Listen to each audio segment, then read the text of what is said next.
రాకి ఏం తీసుకుంటావు? 2 మైసూర్ బజ్జీ, ఓ పెసరట్టు ఉప్మా. ప్లేట్ ఇడ్లీ, ఓ plate puri sir. ఆ రెండు కలిపి నాకు తెప్పించేయండి. 3 తప్ప ఒక రవ దోశ, 2 ప్లేట్ ఇడ్లీ, ఒక ప్లేట్ వడ. చెప్పండి రా. అన్ని చెప్పండి, క్యాంటీన్ లో ఉన్నాయని చెప్పండి. ఆయన మొహటో కోసం అడితే అన్ని ఏకర పెట్టేస్తున్నారు. సిగ్గుండే కదా. కూల్ కూల్ రాకి. అది కాదు నాగా, వీళ్ళు దుబాయ్ వెళ్ళడానికి వచ్చారా తినడానికి వచ్చారా? ఓకే ఓకే, ముందు మనం ప్రాసెస్ స్టార్ట్ చేద్దాం. మీరు చెప్పిన ఆర్డర్ అంతా ఫ్లైట్ లో తినేది. అంటే మేము డైరెక్ట్ గా ఫ్లైట్ ఎక్కి వచ్చి నాగలింగం గారు. మీరు వచ్చింది ఎవరితోటి?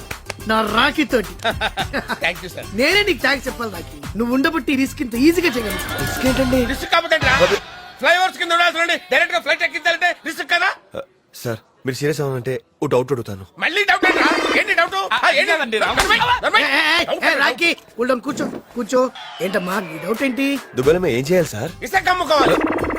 ఇసుక అమ్ముకోవాలి. అసలు నువ్వు కడుపు అన్నం తిన్నావా, అనుమానం తింటావా? రాఖీ ఎవరికైనా అనుమానం రావడం సహజమే. ఉండే. ఇదిగో దుబాయ్ వెళ్ళగానే మీ అందరికి తలో 3 బాయిలు ఇస్తారు. పెట్రోల్ బావులయ్యా, తోడు కూడా అమ్ముకోవడమే.